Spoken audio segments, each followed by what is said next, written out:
ज़्यादा समय मैं नहीं लूँगा। सभी का बहुत बहुत धन्यवाद। नमस्कार।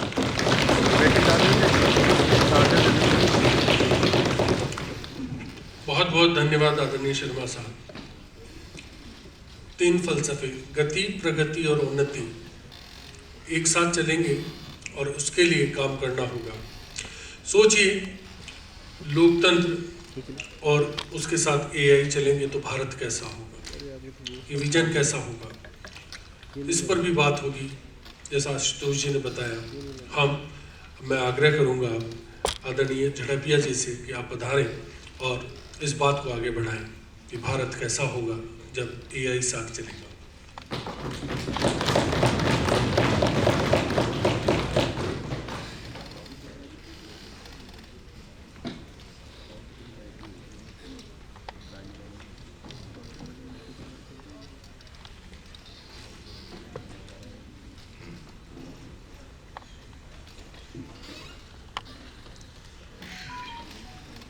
बहुत सालों के आशुतोष जी के निरंतर प्रयास के बाद अब सबके बीच में आना हुआ है। इस मंच पे उपस्थित भारत के मुकुटमणि कश्मीर से आए हुए हमारे परमादरणीय सम्माननीय गवर्नर साहब श्री गुप्ता जी, हमारे वाइस चांसलर परमादरणीय शर्मा जी, और यहाँ पाटिल साहब और बहुत सारे विद्वान जिन्होंने अपने अनुभव से अपने क्षेत्र को, राष्ट्र को बहुत कुछ दिया भी है। और आप सभी करीबन 24 राज्यों से और देश के बाहर से अपने अंदर जो पड़ी हुई उत्कंठा है, पड़े हुए प्रश्न हैं, जिनके कंधों पे भारत की भाग्य धरोहर आने वाले समय में आनी है, ऐसे युवाओं से हम अपेक्षा करेंगे कि जो नई नई तकनीक जो आ रही है, जो इनोवेशन हो रहा है, whether it will be useful for the human being और it will be an adverse. कई सवाल, कई शंकाएं हर व्यक्ति के मन में आती है और आना स्वाभाविक है। जहां प्रश्न नहीं है वहां उत्तर नहीं मिल रहा। जैसे आशुतोष जी ने कहा, प्रश्न खड़े होने चाहिए। दुनिया में कहीं भी इनोवेशन हुआ है, हम अगर 100 साल पहले की वेस्टर्न कंट्रीज और ब्रिटिश वगैरह की इंडस्ट्रियल रेवोल्यूशन देखेंगे, या जर्मन साइंटिस्ट जितने भी हुए,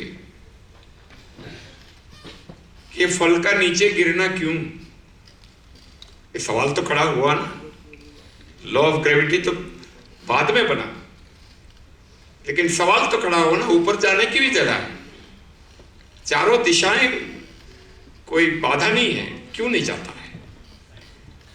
तो इस सारे सवाल और उनमें से अपने जवाब अपने आप मिलते हैं। रही बात इसका कैसे आर्टिफिशियल इंटेलिजेंस का गुड गवर्नेंस के बारे में कैसे उपयोग होगा और ये उपयोग सकारात्मक कैसे होगा, तो गवर्नेंस जो है उसमें 2 बड़े पिलर हैं। One is bureaucracy and the other is polity.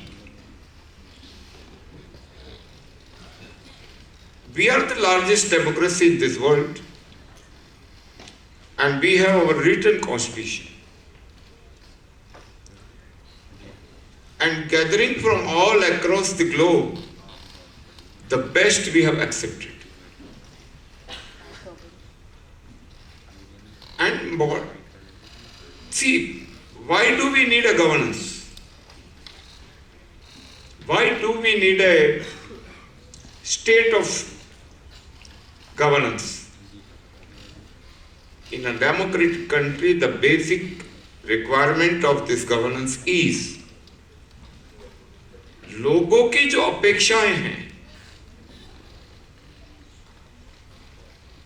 उनको क्या चाहिए, अपलिफ्टमेंट कैसे होगा, शिक्षा कैसे होगी, स्वाभिमान के साथ अपने पैरों पे खड़ा होके सीना तान के जीने वाली पीढ़ी कैसे होगी। तो सरकार और polity, bureaucracy is a permanent process. वो एक बार सरकार की नौकरी में आ जाते हैं तो रिटायर होने तक रहते हैं, और polity is a temporary phenomenon. एक पक्ष की सरकार आज यहां पे है, कल दूसरी भी आ सकती है, लेकिन इसको संयमित रखने का काम कौन कर रहा है? The constitution of India and directive principle for the states जो कहा गया है, उसके अंदर ही तो चलता है।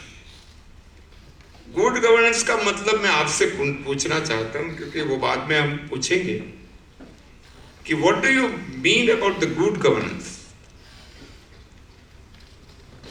And later think on use of artificial intelligence. लेकिन what you really mean to have a good governance, तो ये आपके मन में जो सवाल है ना, वो पहला सवाल यह होना चाहिए कि what you call A good governance, what does it mean with respect to rendering services,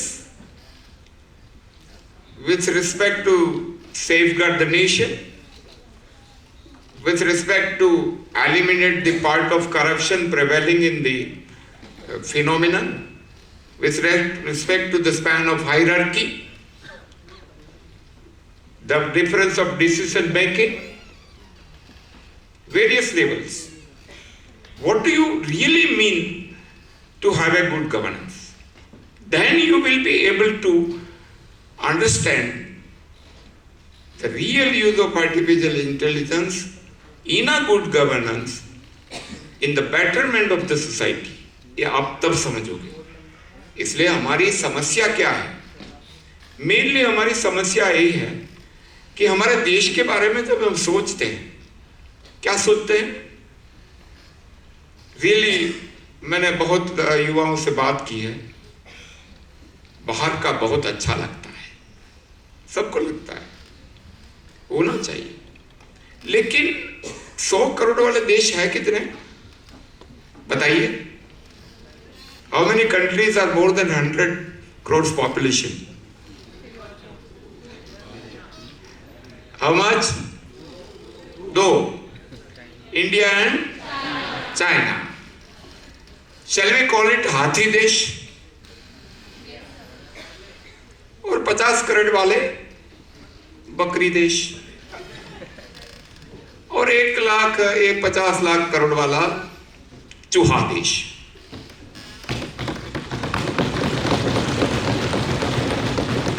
ये चूहा देश हमें आज तक सलाह दे रहा था कि आपका नंबर 130वां था इस दुनिया में, हमारी बात मानने से आपकी तरक्की हो गई और आपका नंबर 125वां हो गया, तरक्की हो गई, और हमने भी मान लिया, क्योंकि गोरा वाक्य प्रमाणम। क्यों मान लिया? गोरा वाक्य प्रमाणम।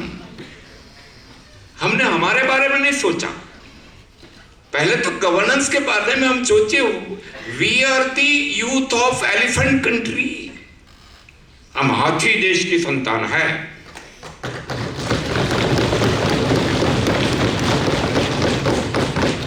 और हाथी देश के संतान चूहे से घबराएगी क्या?